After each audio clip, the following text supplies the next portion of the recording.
Assalamualaikum, nama saya Muhammad Afif bin Abdullah. Jadi saya akan terangkan sedikit pasal Kairah.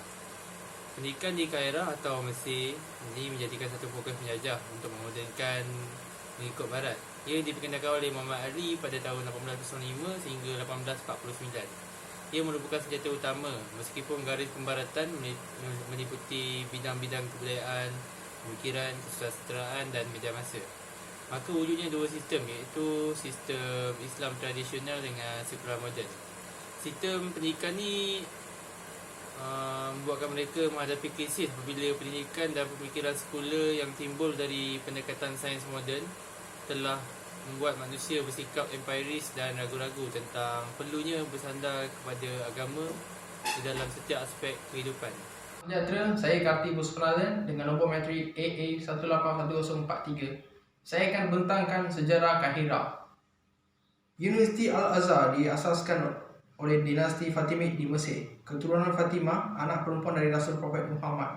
Fatimah dikenali sebagai Al-Zahra, dan universiti ini mengambil nama tersebut sebagai penghormatan kepada beliau. Pada abad ke-12, dengan kejatuhan dinasti Sikh Fatimid, Sultan Saladin, pengasas dinasti Hawibid, menukar Al-Zahra menjadi pusat pembelajaran Syafi'i.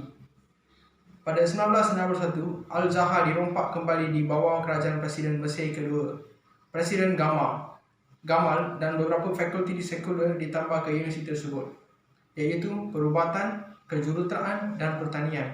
Fakulti wanita Islam turut ditambah pada zaman yang sama. Sekian, terima kasih.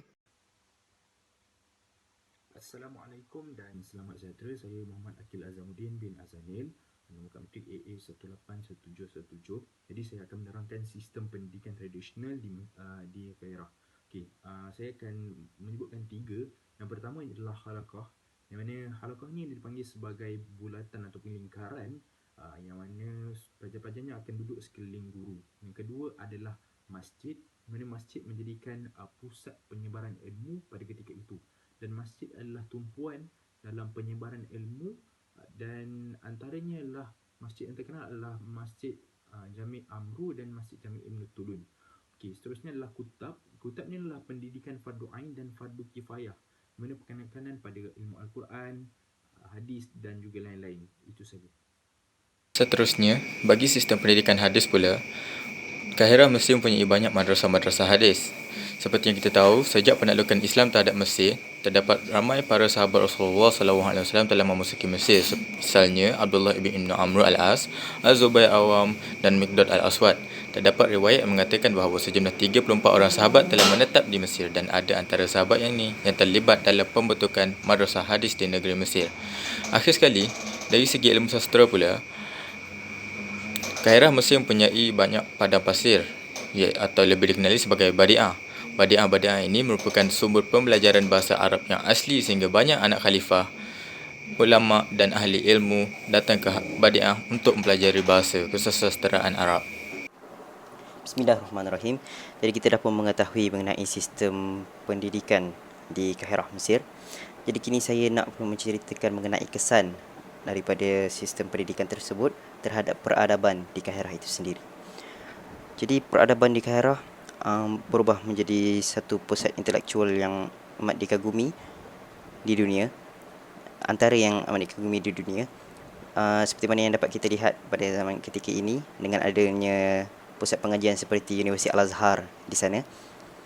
Selain itu, ia juga menjadi pusat perkembangan Islam itu sendiri. Seperti dapat kita lihat Khilafah Fatimiyah yang bertapak di sana dan mengembangkan ilmu Islam daripada Kairah. Jadi sehinggalah Islam berkembang dengan begitu pesat sekali di dunia pada ketika ini. Sekian, terima kasih.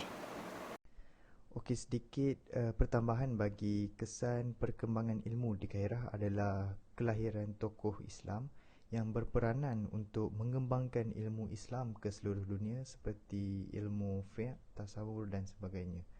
Di Universiti Al-Azhar, bukan sahaja ilmu Islam yang berkembang, tetapi ilmu bukan Islam seperti ilmu sastra, mantik dan juga hisab turut berkembang. Selain itu, kesannya adalah terbinanya perpustakaan di sekitar bandar Kairah yang dibina oleh kerajaan Fatimiyah. Perpustakaan ini yang berlambakkan bahan bacaan digunakan oleh masyarakat di Kairah sebagai tempat rujukan. Assalamualaikum warahmatullahi wabarakatuh. Saya Muhammad Syazrul Zulkifli. Saya akan terangkan tentang kesimpulan. Kesimpulan yang dapat kami perolehi dan simpulkan daripada tajuk ini adalah Kairah merupakan salah satu pusat pentadbiran ilmu terbesar pada zaman silam. Kairah merupakan ibu negara dan bandar terbesar terletak di Mesir. Pendidikan di kawasan ini dapat dilihat berkembang secara pesat dan tersusun disebabkan penglibatan para sahabat secara langsung dalam sistem pendidikan. Hal ini telah membuka satu ruang dakwah bagi mereka untuk menyebarkan Islam dengan lebih meluas. Keberkesanan pendidikan di kawasan ini sangat baik sehingga berjaya melahirkan ramai tokoh-tokoh ilmu Islam.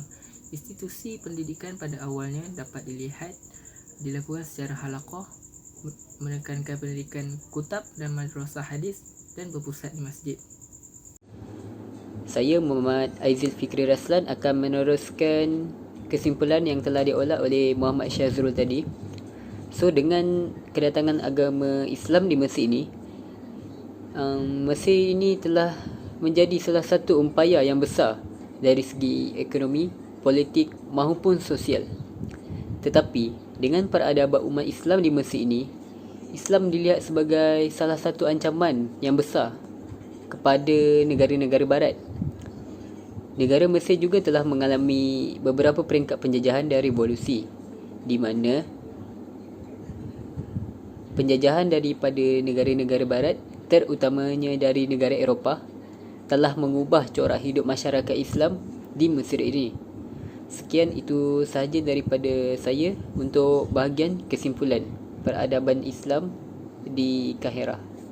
Sekian, terima kasih.